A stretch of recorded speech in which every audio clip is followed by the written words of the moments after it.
So once the illusion has been seen through, and the experience of the I being experienced outside time and space, so the I is seen as the I, the only I that there is, yes? And that clear recognition has happened. What to do when how to solidify that, I suppose. Okay. I'm not sure that this is your question, Simon, but it may answer your question. What's important is that when one investigates the illusion and recognizes its reality, the illusion doesn't disappear. It's the ignorance that disappears. What is the ignorance? The ignorance is the belief that the illusion is itself real. Let me explain. The snake is the illusion, the rope is its reality. We're walking on a dark road at night. We see what we think is a snake. We investigate, and as a result we are afraid. We investigate it deeply, we come close to it, we touch it, we realize, no, it's not a snake, it's a rope. The fear disappears.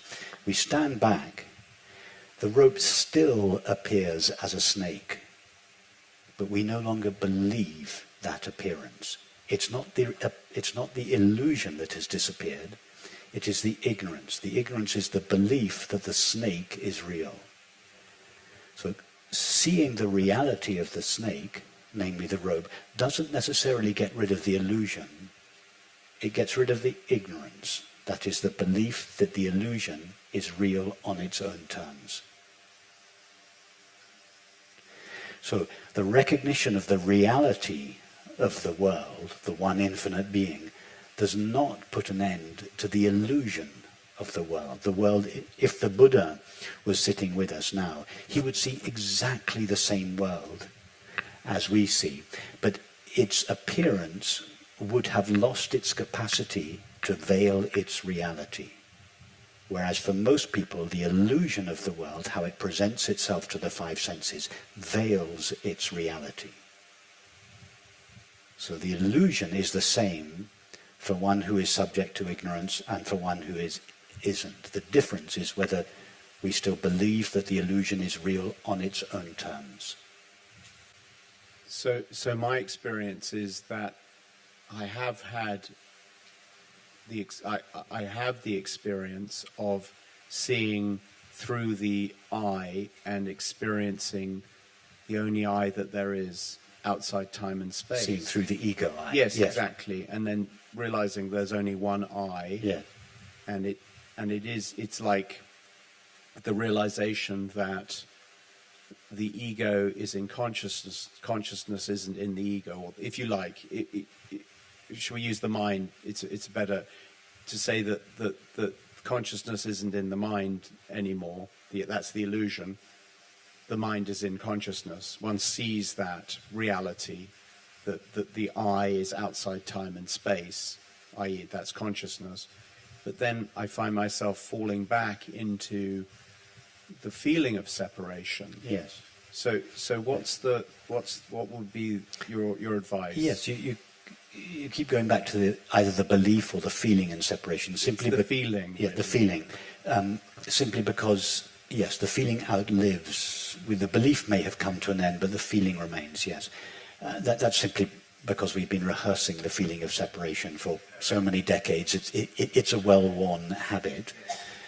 And the recognition of our true nature is not enough by itself, or the first glimpse. I know you've had more than a glimpse of your true nature, but the first glimpse of our true nature is not enough in almost all cases to put an end to the feeling of separation. The old feeling of separation reasserts itself and temporarily obscures our genuine recognition. What to do? Just keep going back to the recognition.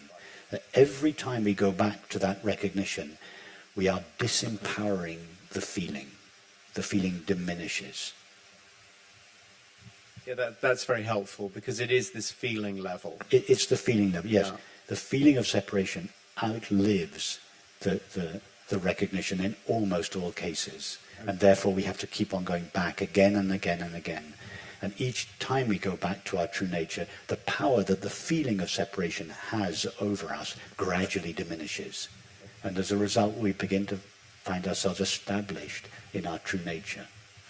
And that would be in a different but similar sense. I love that phrase from Brother Lawrence. We need to make a special effort.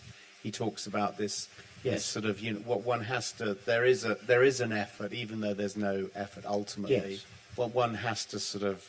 Yes, the special effort we make is when we have been taken over again, in spite of our genuine recognition of our true nature, when we have been taken over by the feeling of separation, and we seem as a result to have become a separate self, then as that apparently separate self, we have to make the special effort to return to ourself. When John Smith loses himself in the part of King Lear and seems as a result to have become King Lear, the person he seems to be, King Lear, then has to make an effort to trace his way back to being John Smith. But every time he does that, his tendency to lose himself in King Lear diminishes until he begins to find himself established as John Smith, both when he's not playing King Lear and when he is playing King Lear.